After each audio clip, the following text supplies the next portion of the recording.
Hello, hello, que Dieu nous bénisse. J'ai eu à cœur aujourd'hui de continuer un peu le test que nous avions commencé concernant le temple de l'Éternel. Voilà. Alors, on avait parlé depuis plusieurs semaines, on avait commencé à parler déjà du choix de l'emplacement du temple. Et ensuite, on est arrivé au choix des bâtisseurs. Alors, concernant les bâtisseurs, j'avais fait une corrélation entre les bâtisseurs passifs et les bâtisseurs actifs. Je vais les appeler ainsi, hein. Voilà. Alors, concernant les bâtisseurs passifs, c'est ceux qui ont reçu les directives, qui ont reçu l'autorisation, l'ordre d'établir la chose. Voilà. Mais sauf que ils n'avaient pas reçu dans cet ordre de mission la matérialisation de la chose, parce qu'ils n'avaient pas les compétences appropriées, ils n'avaient pas les compétences idoines pour réaliser ce chef-d'œuvre-là. Alors, le Seigneur a choisi d'autres personnes à qui il avait donné d'avoir ces compétences-là. Et ces personnes-là, il s'agissait d'un côté concernant les constructeurs passifs, il s'agissait de Moïse, l'homme de la Torah, le roi de la Torah, voilà, qu'on pouvait appeler aussi le roi du peuple d'Israël, entre guillemets, c'est-à-dire le roi de la délivrance, voilà. Et celui qui a conduit le peuple jusqu'à la lisière, jusqu'à la limite de la terre promise. Donc il les a gérés un peu comme un roi, puisqu'il était leur chef, il était leur leader, voilà. Il était leur berger. Et de l'autre côté, il s'agissait lorsqu'ils sont entrés en Canaan, dans la terre promise, qu'ils se sont installés, il s'est agi de David, le roi David, voilà, David Améler, voilà. Et donc Moshe Avinu, Moshe notre maître, pardon, pas Moshe Avinu, Moshe le maître de la Torah, que les Juifs appellent Moshe Rabbeinu, notre rabbi, voilà, notre maître, notre enseignant, voilà, notre conducteur, notre leader, notre guide, voilà. Donc Moshe Rabbeinu. Et de l'autre côté, c'était David Améler, David le roi. Bon, alors, parce qu'ils n'avaient pas les compétences matérielles pour réaliser la chose. Ils avaient juste une certaine compétence, on va dire, spirituelle de la chose, parce que le choix qui se portait sur eux était plutôt un choix spirituel. On avait essayé d'expliquer un peu, mais on n'était pas trop entré dans les détails. Donc, je voulais apporter quelques petits détails. C'était pour dire que dans toute sa grandeur, de toute la connaissance de Dieu, de sa parole que Moshe avait, Moshe ne savait pas comment réaliser la chose, parce que l'Éternel lui avait dit, tu feras la tente d'assignation, tu feras le tabernacle selon le modèle d'en haut. Et il lui avait montré le modèle d'en haut. Il lui avait montré en esprit, il lui avait montré la chose. Donc voilà, en haut, c'est comme ça. Alors, tu vas matérialiser ça. Je vais t'amener quelqu'un pour pouvoir donner corps à la chose, pour rendre le spirituel matériel. pour l'enfermer dans la matière. Mais voilà comment c'est. Alors, c'est comme ça que tu vas expliquer à la personne que voilà ce que j'ai vu, voilà ce que j'ai vu, voilà ce que j'ai vu. Et donc, tu devras le réaliser.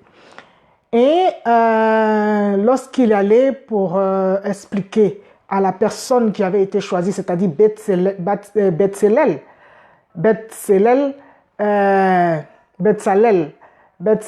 bon, quand je dis Betsalel, c'est parce que en hébreu, il n'y a pas de voyelle. Il n'y a pas véritablement de voyelle. Donc, Betsalel, tu peux trouver ailleurs, peut-être Betsalel.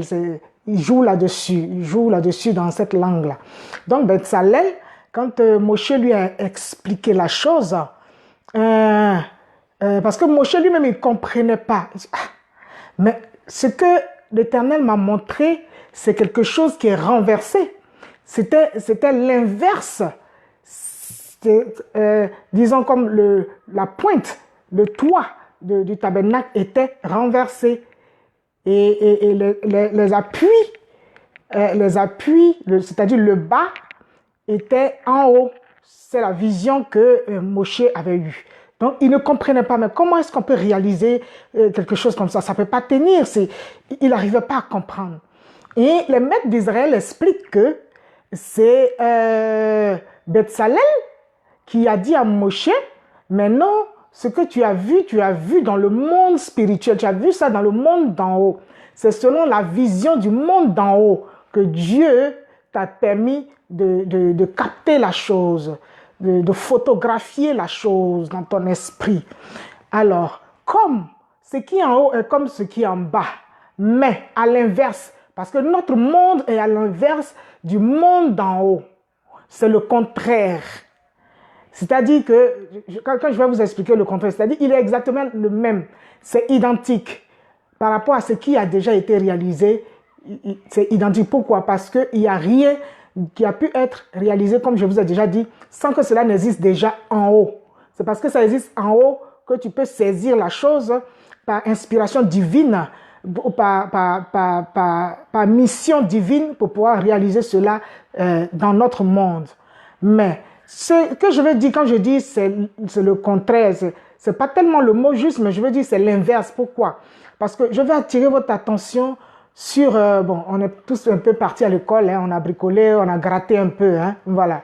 Alors, je veux juste attirer votre attention sur le fait que à l'école, quand on a fait les maths, on a fait un peu de géométrie, on nous a parlé de la projection. Donc, dans la projection, on a parlé de symétrie, de ceci, de cela. C'est exactement la même chose. C'est-à-dire que c'est une projection symétrique de la chose. Quand la chose est présentée comme ça, en symétrie, tu vas voir ça comme ça. Voilà. Donc, tu vas voir ça à l'inverse. C'est ça. C'est ça que je vais expliquer. Et c'est cette science, cette méthode, cette façon de percevoir les choses que Dieu a permis que nous ayons dans la science optique. Ce que notre œil voit et qui nous transmet, en fait, l'image qui est devant l'œil est l'inverse de ce que l'œil enregistre et projette pour que nous on puisse voir. Donc, quand vous faites de l'optique en sciences physiques, quand tu fais de l'optique, c'est exactement presque les mêmes règles, je dirais, que la projection et la symétrie des choses. Donc, c'est ce qui s'était présenté à Moshe. Comment est-ce que on peut réaliser un truc comme ça? C'est débile, ça. Attends, qu'est-ce que Dieu veut me dire et tout? Et c'est Betsalel qui va lui expliquer que non, c'est pas comme ça. Voilà comment tu dois prendre la chose. Mais si Betsalel peut expliquer au maître de la Torah, c'est-à-dire celui à qui Dieu parlait bouche à bouche, et qu'il parlait aux autres que par des symboles, par des visions, par ceci, par cela et tout ça. Mais avec Moshe, il lui parlait bouche à bouche. Un peu comme il venait causer avec Adam dans le jardin. Donc, il n'y avait pas de filtre, entre guillemets, entre Dieu et Moshe. Pourtant, Moshe n'a pas compris la pensée de Dieu quand il lui a demandé de construire le tabernacle. Voyez un peu comment c'est fort. Alors, Dieu va expliquer ça en disant que il a donné à Betsalel des capacités qui lui permettent de réaliser toutes sortes d'œuvres. Mais sa spécialité, c'était la taille de la pierre. Et quand il commence à égrener la sagesse, c'est-à-dire que la connaissance, la capacité qu'il a donnée à Betsalel, il va parler de sagesse, je vais jeter juste un coup d'œil sur mes notes pour ne pas trop m'écarter. Voilà. Il va parler de sagesse qui lui a donné la sagesse, l'intelligence et la connaissance en tant qu'artiste. En tant qu'artiste, pour réaliser ces choses-là. Donc, la sagesse dont il parle, là, en hébreu, s'appelle la chokma. La chokma. Et l'intelligence, on parle de bina. Bina ou tebuna. Et la connaissance, on parle de dahat. Dahat. Dahat qui parle aussi de yada, c'est-à-dire profondeur, la connaissance profonde. Donc, le dahat parle de l'expérience, du vécu de la chose. C'est-à-dire que tu as expérimenté, tu as pratiqué la chose. Ce n'est pas juste quelque chose de spirituel, d'immatériel. Alors que la sagesse et l'intelligence peuvent rester au niveau spirituel, au niveau immatériel. Mais quand on parle du domaine du dahat, ça veut dire qu'on emmène ça dans le monde physique. Parce que tu expérimentes la chose, tu pratiques la chose. Voilà, tu vis la chose. Donc, c'est ça qu'il a donné à Betsalel. Et il lui a donné ça. Il dit que il s'est taillé la pierre et tout. Donc, c'est un joaillier. Il dit qu'il s'est taillé la pierre, sa profession, sa spécialité, c'est la taille de la pierre, mais il s'est fait bien d'autres choses aussi. Donc, c'est un joaillier. C'est un joaillier, c'est un artiste. Voilà. Et quand on parle de joaillier, d'artiste, ça nous fait remonter un peu à Caïn.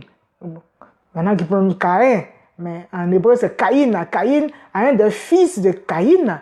Et si je ne me trompe pas, c'est entre Jouval ou Toubal. Je crois que ça doit être Jouval. Bon, je ne me souviens plus, je crois que c'est Jouval. On va préciser ça dans la prochaine vidéo. Ça doit être Jouval, qui est le maître des artistes, le maître des musiciens, le père des musiciens. Voilà. Et il a dit qu'il lui avait donné cette capacité-là.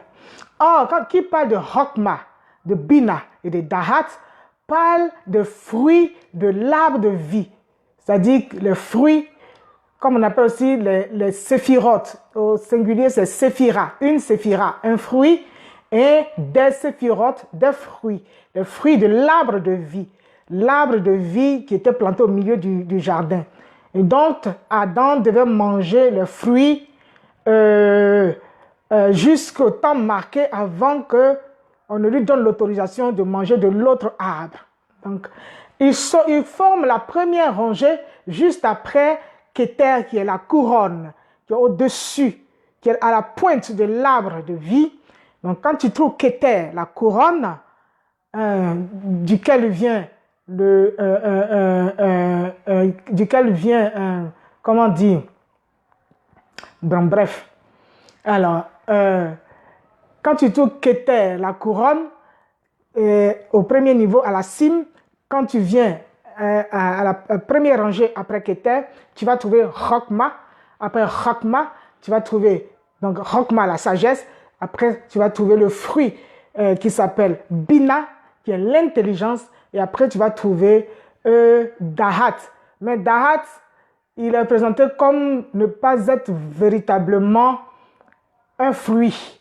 On ne le considère pas tellement comme un fruit parce que c'est l'expérience des autres. Il est là pour faire expérimenter tous les autres fruits. Il est l'élément catalyseur, l'élément matérialisateur un peu, on va dire. Hein. Donc, tous les autres travaillent avec lui parce qu'il l'utilise pour la matérialisation, pour l'expérimentation. Voilà. Donc, voilà ce que Dieu dit avoir donné à Bethsalel.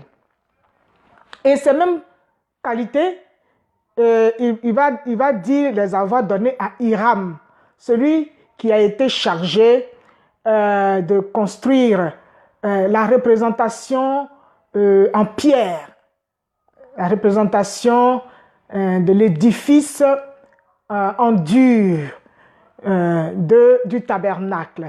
C'est-à-dire qu'on avait dit que c'était la parfaite reproduction, mais seulement que le temple de Salomon était en pierre, à la différence du tabernacle qui était fait en peau de vache. Voilà. Donc, ça c'est concernant, on est en train de parler de Moshe en tant qu'acteur, en tant que bâtisseur passif. Voilà. Et de l'autre côté, on va parler du bâtisseur passif concernant le temple de Salomon. On va parler donc de David. David, qui avait reçu l'ordre après qu'il ait fait cette requête, il avait reçu l'autorisation de construire le temple, mais pas de façon matérielle, mais de façon, on va dire, spirituelle. Et qu'il va préparer tout ce qu'il faudra pour la construction du temple.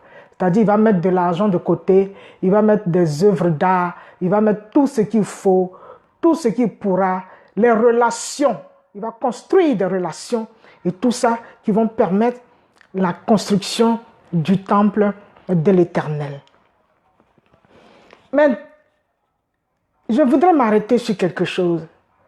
Et c'est l'un des points essentiels pour lesquels j'ai décidé de faire cette petite rencontre, ce petit partage dans ce court instant de notre instant partage.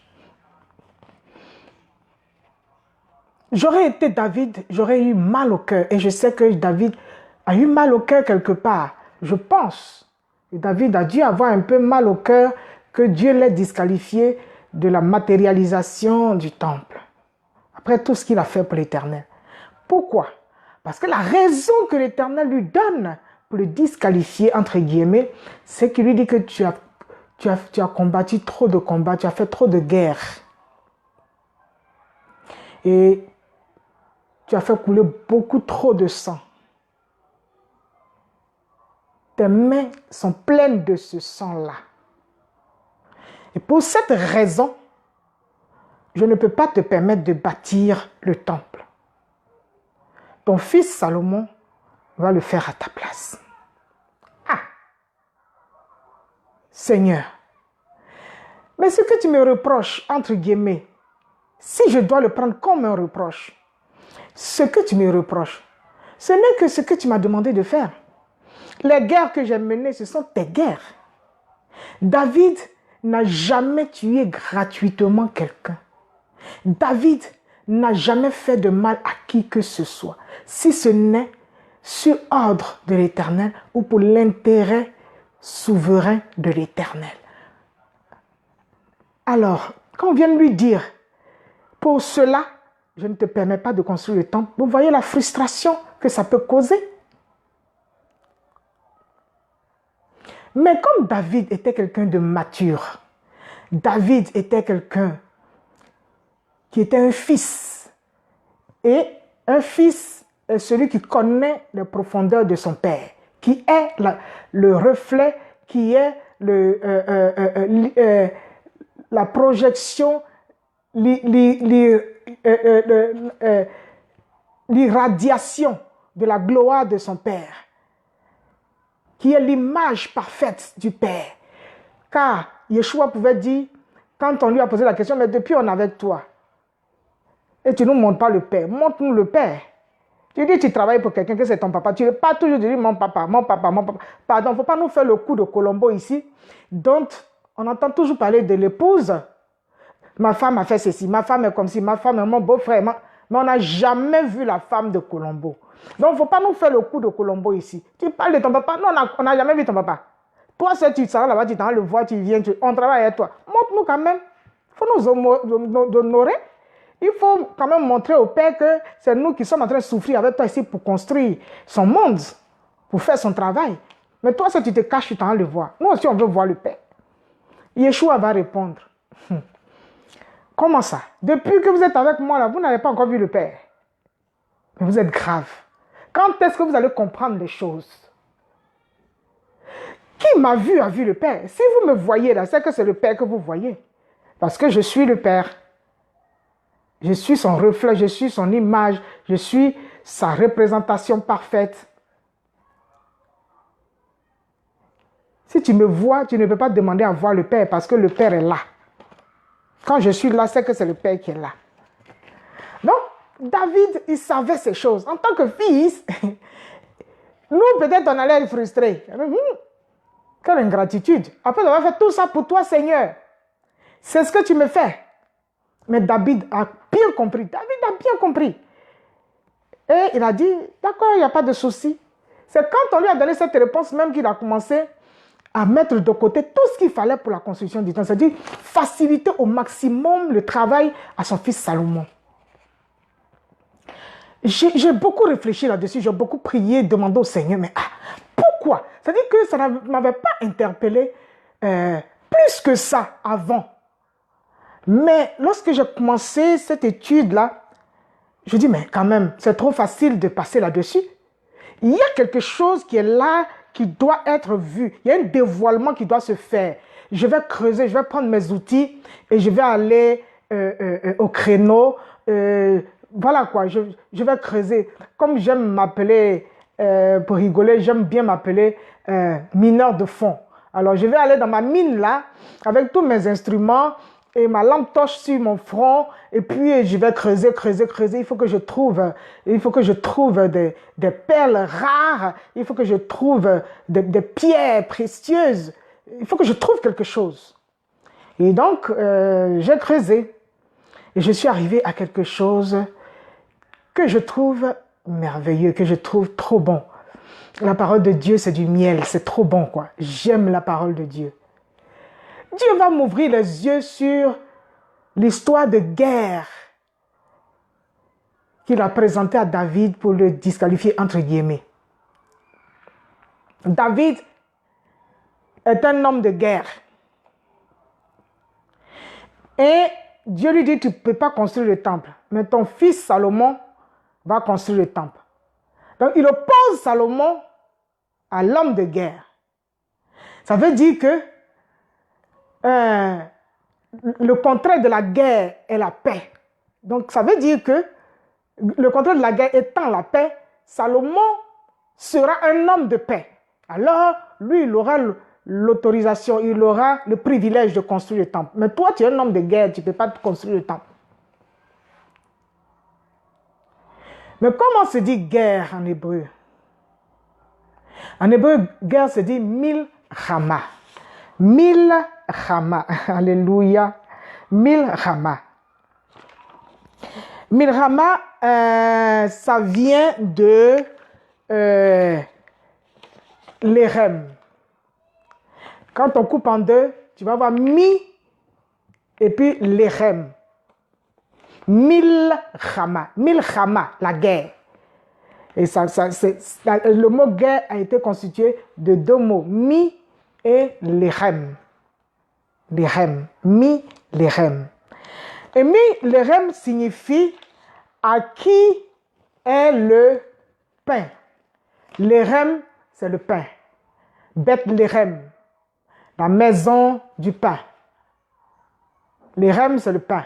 Mi, c'est qui, comme Michael, qui est comme Dieu. Donc, à qui est le pain? Milchama. Donc, la guerre suppose l'appropriation du pain.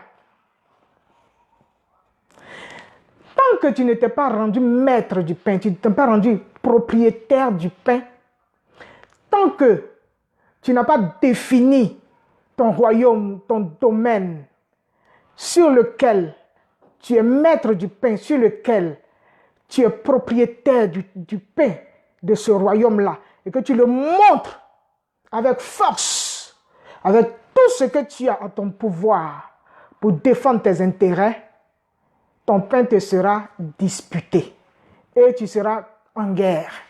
Parce que ton pain sera l'objet de convoitise, tes richesses seront l'objet de convoitise, tes bénédictions seront l'objet de convoitise.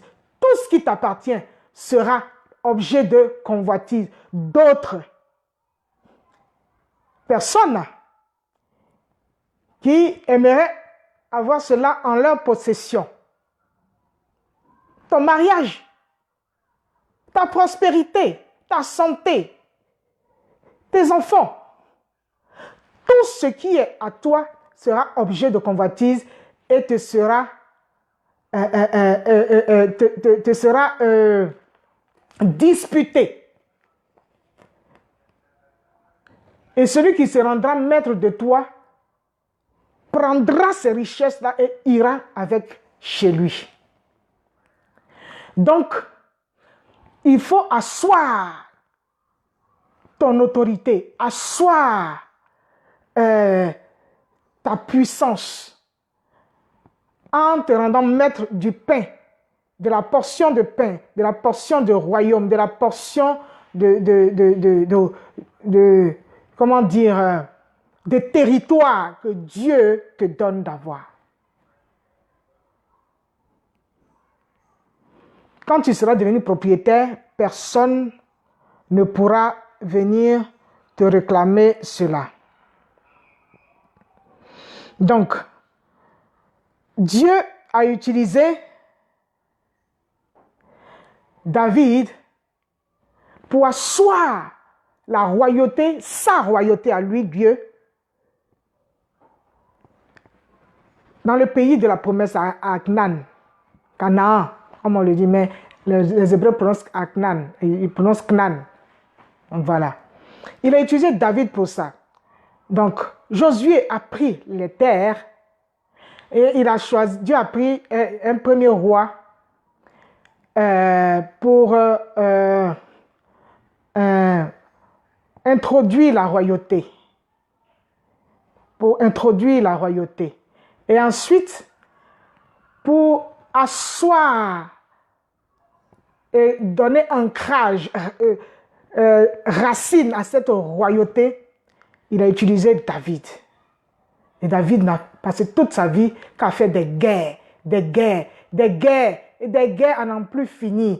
Jusqu'aux dernières secondes de sa vie, David a combattu le combat de l'Éternel.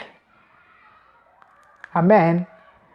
Pour que Shlomo Améler, son fils Salomon le roi, puisse venir jouir de cela, régner dans la paix, en étant maître du pain que son père a acquis par la force de son épée et avec la grâce de l'Éternel, le soutien de l'armée du Dieu de la guerre, du Dieu, l'Éternel des armées, celui que Moshe a appelé après la sortie d'Égypte, quand il les a délivrés de la main des Égyptiens, Moshe, dans son cantique, l'a appelé le Ish Milchama, c'est-à-dire l'homme de guerre. L'homme de guerre. Alléluia. Donc l'homme de guerre, c'est-à-dire l'Éternel des armées, se choisit des machines de guerre. Il se choisit des fils guerriers pour faire son travail. Jusqu'à ce que il est un acquis. Et après, on tombe dans le temps du shalom, dans le temps du repos, dans le temps du Shabbat. Et là, on choisit aussi un homme qui est l'homme du Shabbat, comme Yeshua, le maître du Shabbat. Celui qui est là pour gérer la paix. Donc, David, ayant compris cela, il n'a pas discuté outre mesure. Et il a dit, ok, il n'y a pas de souci. Je vais faire le nécessaire. Et puis bon, Shlomo, mon fils, il va gérer la chose. En tant qu'homme de paix, intendant du pain, il en a la propriété, la jouissance et la gérance. C'est-à-dire, il a tous les droits de propriété et le démembrement du droit de propriété qui sont attachés au droit de propriété. Les démembrements. C'est-à-dire, il a droit de cession de son pain, il a droit de détention de son pain, il a droit de jouissance de son pain, il a droit d'usufruit, de donner son pain en usufruit. Il fait ce qu'il veut de son pain. Donc vous allez voir à la tête de nos gouvernements aujourd'hui, c'est pourquoi il est important, et c'est très délicat, le choix d'un responsable, d'un leader, d'un président de la République. Parce qu'aujourd'hui, on est plus en démocratie, c'est la République. On ne parle plus de monarchie, on ne parle plus de royauté comme avant. Même les monarchies qui existent aujourd'hui sont des monarchies d'ordre honorifique. Donc, ce n'est plus vraiment la même chose. Donc, quand on va choisir un président de la République, on doit s'attendre à ça. On doit comprendre qu'il est le maître absolu, le gérant du pain, c'est-à-dire de la propriété, de tout ce qui est sur son territoire, les hommes et toutes les richesses. Et tout ce qui s'attache à ça, il en est le maître. Il en fait ce qu'il veut, entre guillemets. Parce qu'on peut voter des lois, mais s'il ne veut pas respecter les lois, il peut se mettre au-dessus de ces lois et faire ce qu'il veut. Donner, livrer son pays à des gens pour son intérêt personnel, parce qu'il ne pense pas à son peuple. Il peut vendre le pays dans le sens absolu du terme, pas dans le sens pratique, concret, dans le sens miniaturisé. Quand je dis vendre, c'est tout. Les contrats, les richesses, les hommes, tout. Les alliances, les relations, tout ce que le pays possède, il est capable de faire ce qu'il en veut, comme il entend, et quand il veut et tout. Parce que il a la propriété de ces choses-là. Amen. Donc, bref. On va comprendre que l'homme de guerre est la fondation sur laquelle s'appuie l'homme de paix. Parce que l'homme de guerre s'en va chercher le pain. Il s'en va chercher la propriété du pain. Et après, il transmet à l'homme de paix qui est Shlomo. Donc, l'homme de guerre, David, a transmis à l'homme de paix Shlomo. Donc, il reste la racine. Donc, mais les deux sont un, parce que selon le principe qui dit que s'il n'y avait pas eu le premier, le deuxième n'aurait pas existé. Il ne peut y avoir de paix sans guerre, parce que la guerre prépare la paix. C'est ce que la langue française dit aussi. La guerre prépare la paix. Il ne peut y avoir de paix sans guerre. Voilà. Donc, ça rejoint ce que nous avons dit précédemment. Qui veut la paix, prépare la guerre. Ça, c'est un proverbe français. Qui veut la paix, prépare la guerre. Parce que si tu veux la paix, il faut te dire que ce qui est dans ta main, là, ce que tu as en possession, que tu ne respectes pas, là, ce que toi, Dieu t'a donné, là, la bénédiction qu'il a mis dans ta main, et puis tu n'as égard pour ça là. Il y a quelqu'un d'autre qui est là-bas qui n'a pas et qui a les yeux dessus. Donc, qui veut s'approprier la chose. Donc, il faut te préparer à la guerre. C'est comme ça. Donc, ça forme l'équilibre. D'un côté, il y a l'homme de guerre et de l'autre côté, l'homme de paix. Ça forme l'équilibre. Et c'est sur le principe de l'équilibre que le monde a été bâti, comme je vous ai déjà expliqué dans les vidéos précédentes. On comprend alors la dualité de ce Dieu de guerre et de ce même Dieu qui est en même temps Dieu de paix. Dieu de guerre, c'est l'Éternel des armées, Jéhovah Tsebaoth. L'Éternel des armées, Jéhovah Tsebaoth. Le Ish Milchama, l'homme de la guerre. Et c'est ce même Dieu-là qui est le Dieu de paix, qui est Jéhovah Shalom. Donc les deux sont un. C'est la face et l'autre côté, c'est je sais pas, le pile et la face. Le pile et la face. Donc, c'est les deux côtés d'une même pièce. Voilà. Ces deux dimensions de Dieu introduisent l'expression de périodes de temps différents de Dieu. Donc, à certains moments, il est le Dieu Ehad, il est le Dieu un. En tout temps, pardon, il est le Dieu Ehad, le Dieu un, en ces deux visages. Le visage de l'homme de guerre, quand il veut acquérir quelque chose, et quand il a cette chose, il prend le visage de l'homme de paix. Voilà. On va passer à autre chose. Bref. Donc ça, c'est concernant David et son fils. Mais on avait parlé avant d'en arriver ici, on avait parlé de la vision inversée du tabernacle. Or, dans les vidéos précédentes, on avait dit que concernant Betsalel, Betsalel était le descendant je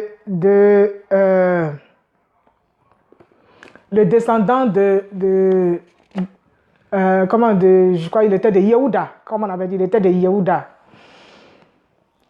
Et Yehuda, qui dit Yehuda, dit Léa. Léa, comme les Juifs l'appellent, Léa Imenu, Léa notre mère. Donc la première épouse du père Yaakov, de qui est né Yehuda. Et de l'autre côté, quand on a parlé de Hiram, on a dit qu'il était fils d'un Tyrien et d'une veuve, c'est-à-dire le Tyrien est mort. L'homme de Tyr est mort et la maman, c'était une veuve. Dans le livre des rois, on parle de Dan et dans le livre de Chroniques, si je ne me trompe pas, dans le livre de Chroniques, on parle de Nephtali.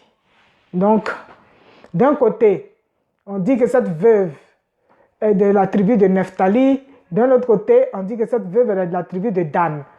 Et on se souviendra que il y avait eu un dévoilement à ce sujet-là pour nous dire que Dan et Nephtali, ils sont les deux enfants de Bilal. De Bilal, la servante, entre guillemets, la servante de Rahel. Rahel, la deuxième épouse de notre cher Yaakov, celle qui l'aimait, celle qu'il voulait épouser, mais qui n'a pas pu épouser en premier lieu, mais qui est devenue sa deuxième épouse. Comme elle n'arrivait pas à avoir d'enfant, elle avait donné sa servante Bila, et Bila avait eu Dan et Nephtali. Donc, les deux enfants étaient les enfants de Rachel en français. Ils étaient les enfants de Rahel, puisque nés dans sa maison. Nés dans sa maison. Donc, ça nous a fait arriver à la conclusion des deux royautés d'Israël. la royauté qui doit enfanter le Mashiach ben David, fils de David, et la royauté de Yosef. Parce que qui parle de Rachel parle de Yosef, la royauté du Mashiach ben Yosef. Parce que la toute première royauté, c'est Yosef qui l'a manifesté en Égypte. Selon le songe qu'il avait eu, selon la mission à laquelle Dieu l'avait appelé, il était allé pour préparer justement la seconde royauté, qui est la royauté de David. La royauté du Mashiach ben David, fils de David, c'est-à-dire Yeshua. Donc, on avait dit que la royauté de Yosef était une royauté de Galoud, c'est-à-dire d'exil. Donc, et elle servait aussi à poser les fondations. À poser les fondations. Donc, lorsque les fondations sont posées, David peut venir maintenant prendre racine. Il peut venir faire pérenniser la chose. Nous avons vu ça quand ils sont arrivés à Canaan. À Canaan, c'est Shaoul qui a été choisi comme roi. Et Shaoul est Béniamite. Qui parle de Béniamine parle de Yosef. Donc, parle de la maison de Rachel. Donc, le premier roi d'Israël, c'était Shaoul, le Béniamite. Donc, il était issu de la royauté de Yosef. Et nous avons vu que David Amélé avait pour grand et meilleur ami le fils de Shaoul, c'est-à-dire Jonathan, qui lui a transmis la royauté parce qu'il savait qu'eux, ils étaient là seulement pour poser les fondations. Ils ne devaient pas garder, même pas devant eux, cette royauté. Ils étaient là pour faire un travail de conquérant, un travail de conquête, et après remettre le sceptre de la royauté à David. C'est pourquoi quand Jacob bénissait ses enfants, il a dit que le sceptre, c'est-à-dire l'autorité suprême, la royauté, le sceptre ne s'éloignera pas de Yehuda, de Juda. On n'a pas dit que le sceptre ne quittera pas, mais on a dit ne s'éloignera pas. Donc, ça peut sortir de la main de Yehuda, mais ça lui reviendra toujours parce que c'est lui qui en est le détenteur. C'est lui que Dieu a choisi pour la chose, pour pérenniser, pour prendre racine, pour prendre corps, pour donner corps à la chose, pour construire l'édifice. C'est la royauté de David qui entre en action. Mais pour conquérir la chose, pour aller en éclaireur et poser les bases, c'est la royauté de Yosef. Donc ça concerne la terre. Ça concerne le territoire que Dieu te donne, la terre. À toi, sa créature, toi l'homme. Ça concerne le monde de Dieu qu'il nous a confié, que nous devons gérer, nous devons cultiver et garder. Dont nous devons prendre soin, que nous devons faire prospérer. Donc, concernant la terre promise et la terre en général, concernant le royaume ici-bas, c'est d'abord la royauté de Yosef. Donc, c'est le Mashiach ben Yosef qui se réalise. Et quand il a fini de poser les bases, il est parti en éclaireur et il prend possession de la chose. Il pose les bases, il remet le sceptre qu'il avait, entre guillemets, emprunté pour le travail à Yehuda. Et Yehuda vient maintenant faire prospérer la chose, faire prendre racine et construire l'édifice. Ça, c'est concernant le royaume ici-bas. Mais concernant le royaume d'en haut, c'est-à-dire les choses spirituelles et non plus matérielles, mais les choses spirituelles, les choses de Dieu, concernant les choses de Dieu, telles que le tabernacle et le temple, là, relativement à ce que notre monde est l'image inversée du monde d'en haut, ça veut dire qu'on doit comprendre la chose de façon inversée. Ça veut dire que, qu'est-ce que je veux dire par là? Je veux dire par là que concernant le monde d'en haut, concernant le royaume d'en haut, ce n'est plus la royauté de Joseph qui vient conquérir et remettre son sceptre à Yehuda, mais c'est plutôt le contraire. C'est-à-dire que Yehuda vient conquérir et il remet son sceptre à Joseph. Pourquoi? Parce que Joseph, c'est l'homme spirituel, c'est l'homme des cabanes, c'est l'homme de la Torah, l'homme qui était enfermé et qui étudiait la Torah. C'est l'homme le pieux, c'était le prêtre, entre guillemets, c'est celui qui s'intéressait aux choses de Dieu, celui que son père a enseigné, à qui il a transmis tout son savoir de la Torah qu'il avait reçu de ses pères, c'est-à-dire Yitzhak et Abraham. Et Yehuda, c'était l'homme de terrain, c'était le conquérant, c'était l'homme pragmatique. Voilà. Lui, il passe pas par 4 chemins. Il défonce le mur qui est devant lui, il avance, c'est un guerrier. Mais chez Dieu là-bas, la guerre est inversée. C'est d'abord le guerrier qui vient, et quand il a fini de préparer tout, il donne son sceptre à l'homme de la sagesse de la Torah, à l'homme de l'étude, à l'homme spirituel pour faire le travail, parce qu'il s'agit là du monde spirituel. Il s'agit là d'un lieu de prière, d'un lieu de service spirituel qui doit donner des réponses aux enfants de Dieu dans le monde spirituel afin qu'ils puissent sortir pour aller matérialiser ce qu'ils ont reçu dans ce monde spirituel.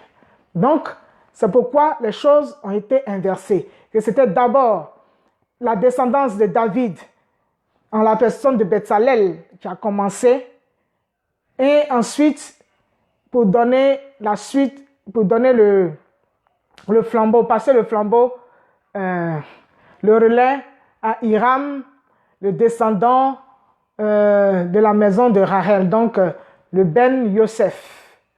Voilà. Et Hiram, on avait dit que Betsalel était artiste, joaillier. Donc, descendant, comme je n'étais pas trop sûr si c'était Douval ou Jouval, je crois que c'était Jouval, descendant de Jouval, le père de tous les artistes. Mais de l'autre côté, on va voir plus tard que Hiram est un expert en forge. Il était un forgeron. Donc, il savait travailler tout ce qui était métal, le fer. Et c'est lui qui a fait tout le travail. Et principalement, les deux colonnes, les deux célèbres colonnes, Yachin et Boaz, qui sont à l'entrée du temple, ou du moins qui étaient à l'entrée du temple, qui étaient faits d'airain. Donc, forgeron, qui parle forgeron, parle de Douval Caïn. Donc, Douval Caïn. On va donc parler de ça une autre fois. Sauf que je voudrais juste rappeler que concernant les bâtisseurs passifs, on avait occulté 2 autres personnes avant David et Moshe. Et non pas des moindres. La première de ces personnes, c'est Abraham en personne. Parce que c'est le lieu où le temple est bâti aujourd'hui. Bon, c'est vrai qu'il est cassé et tout, et il se prépare à la construction du troisième temple. Mais c'est le même lieu, le lieu n'a pas changé. Ce lieu-là est un lieu qui porte plusieurs noms. On l'appelle Har Sion, c'est-à-dire la montagne de Sion. Mais on l'appelle aussi Har Moriah. Har Moriah, la montagne de Moriah. Là où l'Éternel avait demandé à Abraham d'aller lui sacrifier son fils unique.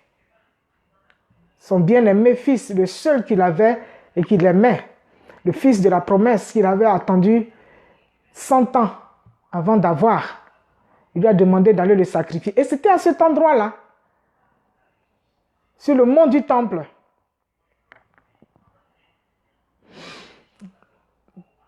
On ne va pas trop creuser. C'était juste une petite information que je voulais donner. Donc, concernant aussi, concernant Jacob, c'est à ce lieu-là que Jacob a eu la vision de l'échelle. Jacob, le maître de l'échelle. Le Baal à Soulam. L'échelle, on appelle Soulam l'échelle en hébreu. Ha-Soulam, c'est l'échelle. Donc le Baal, le maître de l'échelle, le père de l'échelle. C'est là qu'il a eu la vision de l'échelle sur laquelle montaient et descendaient des anges. Et il s'est exclamé que ce lieu est terrible. Parce qu'il était rempli de crainte de l'Éternel. Il venait de réaliser que à cet endroit-là, Dieu résidait. Il a dit, n'est-ce pas là les portes du ciel? Est-ce que ce n'est pas à cet endroit-là que se trouvent les portes du ciel? Donc, pour avoir une connexion directe entre le ciel et la terre, c'est cet endroit-là qu'il faut. À cet endroit-là, comme l'expliquent les maîtres d'Israël, se trouvent toutes les énergies concentrées de la terre vers le ciel. Et c'est là le point de rencontre entre le ciel et la terre. C'est le centre de la terre. Cet endroit, selon eux, est le centre de la terre. Et c'est là que se concentrent toutes les énergies. J'ai connu un homme qui fut mon formateur, qui a guidé mes premiers pas dans la Torah, qui m'a béni dans ce domaine-là de la parole, parce que c'est un monstre. Ça n'engage que moi. C'est un monstre sacré de la parole de Dieu. Outre tout ce que je peux lui reprocher ou d'autres peuvent lui reprocher, mais je ne veux parler que particulièrement de moi. Tout ce que je peux lui reprocher, de censer ou non, de justifier ou non, je reconnais, parce que il est de mon devoir de le reconnaître, que c'est un monstre sacré de la parole de Dieu. Et c'est celui qui a guidé mes premiers pas dans la Torah. Il nous avait enseigné quelque chose plusieurs années avant, lorsque j'étais à son école. Où il avait parlé, il a dit que bon, le temple de Salomon avait été détruit et que le second temple avait été construit. Bon, bref, tout le monde sait à peu près, mais il voulait attirer notre attention sur quelque chose. Avait été construit par Ezra. Avait été construit plutôt par, par Ezra, mais disons que c'est plutôt Cyrus, le roi Cyrus, le descendant de la reine Esther et du roi qu'elle avait épousé. Cyrus, qu'on appelle en hébreu Ahashverosh. Et le roi Cyrus et la reine Esther avaient eu un enfant. Donc, selon la tradition hébraïque, c'est le roi Cyrus, que Dieu lui-même a appelé son Messie. Son Messie. C'était un Babylonien. Son père était babylonien. Enfin, babylonien. Il était plutôt, je crois, perse. Perse. Et il avait conquis la Médie.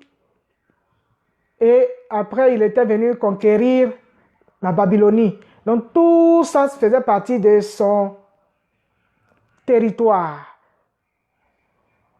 Donc, c'était un Perse. Et même aujourd'hui, vous partez dans la Perse antique, qui est aujourd'hui la Turquie. L'Iran plutôt, l'Iran, pas la Turquie, mais l'Iran. L'Iran, vous allez trouver les tombes de Esther, la reine Esther, Esther Malka. Esther Malka, donc la reine Esther. Et vous allez trouver aussi la tombe de son oncle. Son oncle qui était en même temps son époux. Mardoché. Donc Cyrus ne s'était pas converti au judaïsme. Mais il est celui qui a donné tout ce qu'il fallait pour la reconstruction du temple. En confiant les travaux à Esdra. Et donc, mon maître nous avait expliqué que le deuxième temple qui est là n'a pas été construit véritablement par les Hébreux. C'est le fait de Cyrus qui n'était pas juif. Donc, bon, bref, je ne vais pas aller trop expliquer tout ce qu'il avait dit, mais c'était particulièrement notre attention pour dire que ce n'était pas tellement ce qu'on croit que tout ça, voilà. Ça, c'était avant qu'il n'aille en Israël. Et Dieu a permis qu'il aille en Israël. Et quand il est arrivé en Israël, il est allé au mont du Temple, il est allé au Kotel, donc le mur que certaines personnes appellent le mur de lamentation pour se moquer des Juifs, parce qu'on a détruit leur temple, on a ruiné la présence de leur Dieu. Donc c'est un défi des autres dieux face à leur Dieu. Donc pour se moquer d'eux, on a appelé le mur ouest, le mur de lamentation. Or, Dieu avait dit que même si on détruisait le temple, ce mur-là ne sera jamais détruit. Donc il est le seul rempart, le seul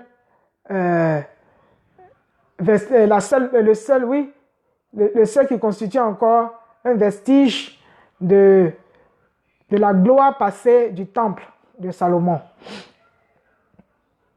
Donc, quand il est allé là-bas, il est allé au Kotel.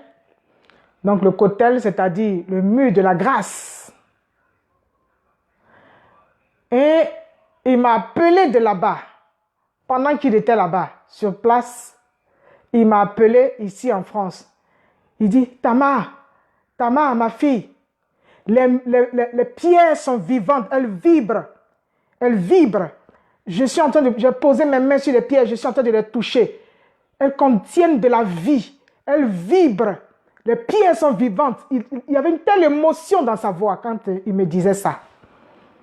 Et il m'a transmis cette émotion-là. Pour dire quoi? En résumé, pour dire que cet endroit n'est pas n'importe quel endroit. Et cet endroit se trouve à Jérusalem, Yerushalayim. Voilà pourquoi il est tellement convoité. Yerushalayim est tellement convoité. Tout le monde veut s'approprier Yerushalayim. Parce que c'est là la présence de Dieu sur terre. C'est là que Dieu se connecte à sa terre, à son monde qu'il a créé. Donc c'était simplement pour vous dire ces choses-là. cet endroit porte encore plusieurs autres noms. Il porte plusieurs autres noms. Je vais vous donner peut-être quelques-uns si je retrouve. Il s'appelle Mont Moriah, Mont Sion, oui. Il s'appelle Mont du Temple. Il s'appelle Bethel, la maison de Dieu, la maison de l'Éternel, la maison de Dieu par rapport à la vision de Jacob. Mais il s'appelle aussi l'aire de Aravna.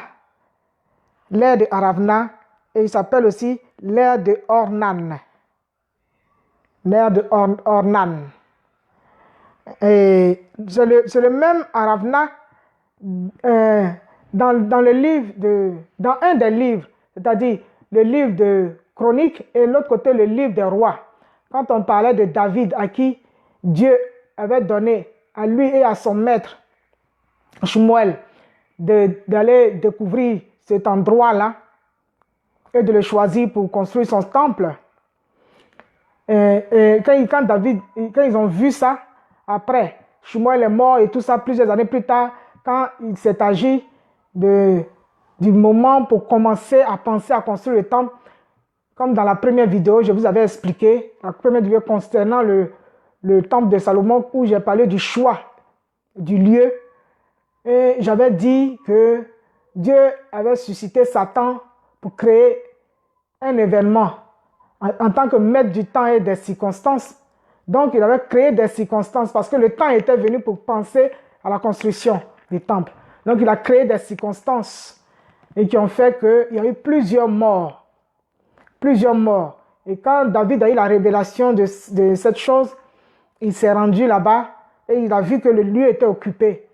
Et il voulait récupérer le lieu. La personne qui occupait le lieu lui a proposé de lui donner gratuitement le lieu. David a refusé et il a payé. Il a payé très cher ce lieu-là. Comme certains rabbins le disent, notamment le Rav Dinovitch, entre autres, et tous ceux qui, à la source desquels je m'abreuve, il a dit qu'il a payé en ce temps-là, si on fait la conversion de ce que David a payé, ça peut valoir exagérément 10 fois plus que ce lieu-là valait en ce temps-là. Voilà. Donc, mais David a payé très cher parce qu'il a dit qu'il ne pouvait pas offrir à son Dieu quelque chose qui ne lui coûterait pas. Donc, il a payé. Donc, dans le livre de Chroniques, d'une part, et dans l'autre des rois, d'autre part, à un endroit, on l'appelle l'occupant Ornan. Et à un autre endroit, on l'appelle Aravna. Donc, l'aire, c'est-à-dire la parcelle, l'endroit qu'il occupait là. Donc, on appelle ça l'aire d'Aravna ou l'aire d'Ornan. Bon, Aravna signifie « je crierai de joie » dans sa langue. Et Ornan signifie dans sa langue « la lumière fut perpétuée ». C'était des Yébousiens, des Jébusiens. Voilà. Un peu aussi des descendants. Bon, d'autres disent que c'était plutôt ils étaient un peu apparentés aussi aux Philistins, donc Plishtim, les Philistins. Donc tout ça, c'était pour combattre. C'était une opposition farouche. De la même manière qu'aujourd'hui, ils veulent leur arracher la terre parce qu'ils disent que c'est des voleurs, que les Juifs sont des voleurs, que la terre leur appartient. C'était la même chose en ce temps-là, quand Ornan ou Aravna étaient allés prendre possession de ce lieu-là. Ce lieu-là que Dieu avait déjà montré à Abraham depuis longtemps. Et en ce temps-là, ceux-là n'étaient pas là encore. Donc, voilà un peu. On va s'arrêter ici aujourd'hui. Et j'espère que la prochaine fois, quand on va se rencontrer, on aura encore de très, très, très belles choses à partager. Je vous aime très fort. Que Dieu vous bénisse. Et à très bientôt. Au revoir.